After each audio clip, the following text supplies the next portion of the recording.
Kwa wizara, endeleeni kuimarisha kufanya ufuatiliaji wa watendaji wa vyama vya ushirika ili tuwazingatie maadili ya utumishi wa ushirika, uwazi, uwajibikaji na utawala bora, na hivyo kuwavutia wanachama wengi kujiunga ushirika na kufanya uwekezaji mkubwa kwenye ushirika. Wizara ya Kilimo pamoja na Tume ya Maendeleo ya Ushirika, nyie hakikisheni utekelezaji wa mikakati yote iliyopitishwa hususan katika maeneo ya teknolojia ya kilimo, lakini pia upatikanaji wa pembejeo na masoko yake vinaimarishwa kikamilifu. Kwa taasisi za fedha yakiwemo mabenki na mifuko mbalimbali ya maendeleo, endeleeni kushirikiana kwa karibu na vyama vya ushirika kwa kuweka mifumo rafiki ya upatikanaji wa mikopo na mitaji kwa wakulima na wafanyabiashara wadogo. Kwa wakulima na wananchi kwa ujumla, hakikisheni mnajiunga na vyama vya ushirika vilivyosajiliwa ili kunufaika na fursa mbalimbali zinazotolewa na serikali na wadau wa maendeleo, ikiwemo na upatikanaji wa mitaji, huduma mbalimbali za kitaalamu na elimu juu ya kilimo kwa ujumla wake. Sekta ya ushirika nchini inaendelea kuimarika kwa kasi hivi sasa, ikiwa ni muhimili muhimu wa maendeleo ya kiuchumi na kijamii, hasa kwa wakulima wetu wadogo walioko kwenye maeneo tulimo.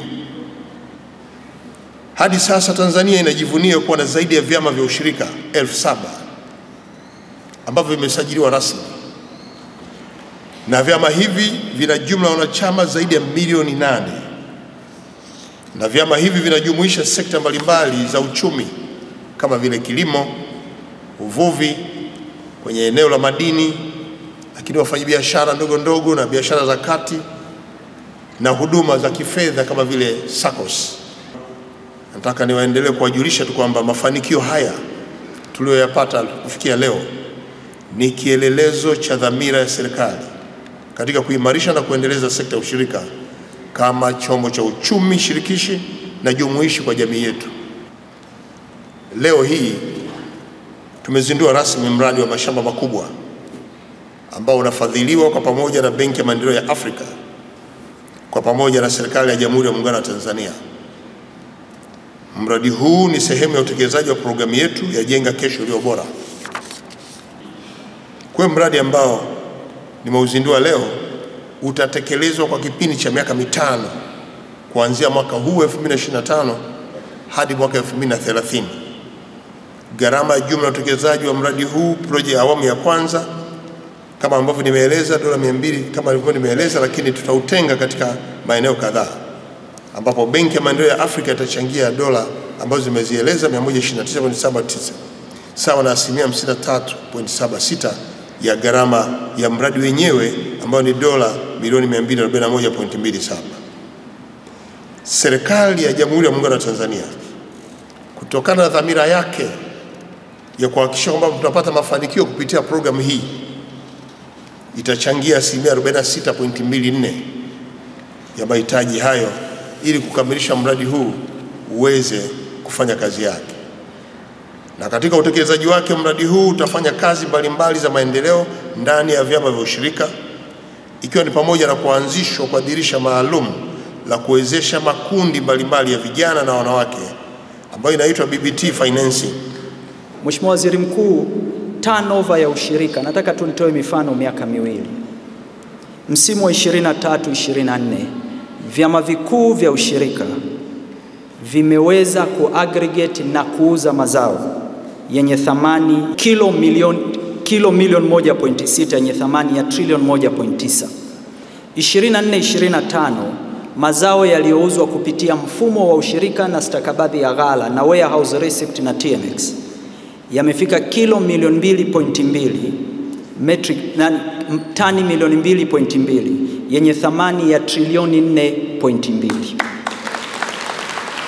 Mheshimiwa Waziri Mkuu, soko hili la kidunia ni la kibepari. Ni mfumo wa wenye mabavu ndiye anaweza kula keki. Njia pekee ya kuwafanya wakulima wadogo ni kuhakikisha tunajenga ushirika imara ambao utawapa fursa ya kubagain sokoni na vile vile kutrade. Hao ndio kamisheni wa tume ya ushirika. Baada ya maneno yako Mheshimiwa mgeni rasmi, tulitafakari kama kamisheni, tukasema katika uongozi wetu wa ushirika tuna mambo machache ya kuuliza, na swali letu moja, na falsafa hii ni maneno ya Mheshimiwa Waziri, lakini maneno ya Mheshimiwa Rais kwamba ushirika lazima ujiendeshe kibiashara, lazima ujiendeshe kibiashara. Sisi tunapokuwa hapa tunafarijika, lakini tulisema jambo hili litakamilika tu, litawezekana mambo machache yakifanyika. Moja, kujenga uwezo wa vyama, kujengea uwezo vyama vya ushirika katika kujiendesha kwa weledi na kujiendesha kisasa. Jambo la pili, kufanya ushirika utafakari biashara na uwe na mawazo ya kibiashara, kuondoka kwenye mtazamo wa zamani. Tatu, kutambua mali walionazo kwamba ni rasilimali za kuwekeza zaidi.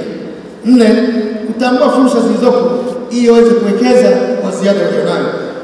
Na tano, vile vile kuangalia ni jinsi gani wanaweza kufanya ushirika ukawa ni chachu ya kufanya shughuli zao zikawa bora, na upande wa mazao, mbolea na